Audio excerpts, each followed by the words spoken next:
Materi yang pertama ada Persatuan dan Kesatuan Indonesia. Kalian tahu nggak sih lirik lagu dari Satu Nusa Satu Bangsa? Nah, makna satu nusa adalah satu tanah air. Setiap orang yang merupakan warga negara Indonesia harus merasa memiliki satu tanah air yang sama, yaitu Indonesia. Satu bangsa memiliki makna bahwa meski kita berbeda-beda, tapi kita tetap satu bangsa, yaitu bangsa Indonesia. Nah, isi lagu dari ini sangat kental dengan peristiwa Sumpah Pemuda. Lagu Satu Nusa Satu Bangsa menjelaskan tentang ikrar Sumpah Pemuda, yaitu satu nusa, satu bangsa, dan satu bahasa Indonesia, serta tekad membela nusa, bangsa, dan bahasa Indonesia. Lagu ini diperdengarkan pertama kali melalui radio pada tahun 1147 dan diputar saat peristiwa Sumpah Pemuda, meski kita berbeda suku bangsa. Selanjutnya, ada makna persatuan dan kesatuan bangsa. Persatuan dan kesatuan menjadi dari kata satu yang berarti utuh atau tidak terpecah-pecah.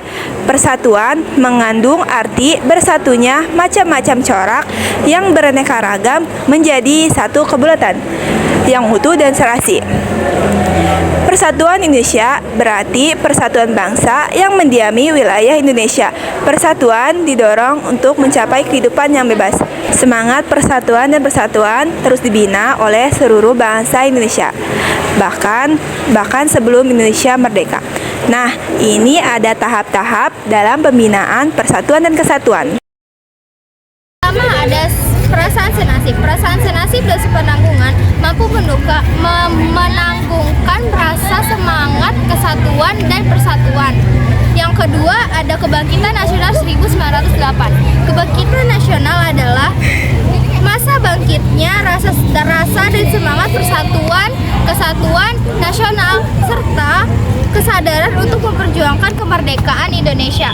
Yang ketiga ada Sumpah Pemuda 1928. Sumpah Pemuda adalah keputusan Kongres Pemuda kedua yang diselenggarakan 2 hari dari tanggal 27 sampai tanggal 28 Oktober tahun 1928. Yang keempat atau yang terakhir adalah Proklamasi Kemerdekaan.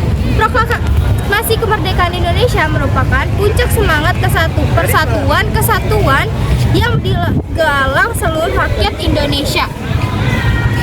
Persatuan dan kesatuan dalam konsep wawasan Nusantara. Hakikat wawasan Nusantara adalah kesatuan bangsa dan keutuhan wilayah Indonesia. Wawasan Nusantara merupakan aspirasi bangsa Indonesia yang merdeka dan berdaulat untuk mencapai tujuan nasional.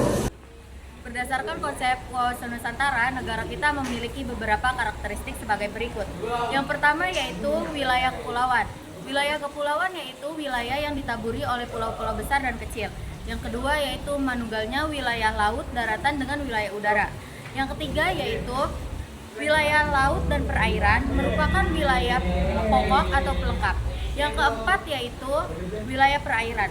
Wilayah perairan adalah wilayah yang tidak bisa terpisahkan dari daratan. Dan Kepulauan Nusantara sebagai satu kesatuan politik. 1. Bahwa Indonesia memiliki dengan segala isi dan kekayaannya. 2. Bahwa bangsa Indonesia yang memiliki berbagai suku dan berbagai bahasa daerah lainnya. 3. Bahwa secara psikologis bangsa Indonesia harus menjadi satu senasib sepenanggungan. 4. Bahwa Pancasila adalah falsafah ideologi bangsa dan negara. 5. Bahwa kehidupan politik di seluruh Indonesia hanya memiliki satu kesatuan politik. Yang keenam yaitu bahwa seluruh kepulauan Nusantara merupakan satu kesatuan sistem hukum. Yang ketujuh yaitu bahwa bangsa Indonesia yang hidup berdampingan dengan bangsa lain harus ikut menciptakan ketertiban berdasarkan kemerdekaan, perdamaian abadi, dan keadilan sosial. Kepulauan Nusantara sebagai satu kesatuan ekonomi, perwujudan Kepulauan Nusantara sebagai satu kesatuan ekonomi sebagai berikut. Bahwa kekayaan wilayah Nusantara baik potensial maupun efektif adalah modal dan milik bersama bangsa, dan bahwa keperluan hidup sehari-hari terus tersedia merata di seluruh wilayah tanah air. 2. Tingkat perkembangan ekonomi harus serasi dan seimbang di seluruh daerah tanpa meninggalkan ciri khas yang dimiliki daerah dalam pengembangan kehidupan ekonominya.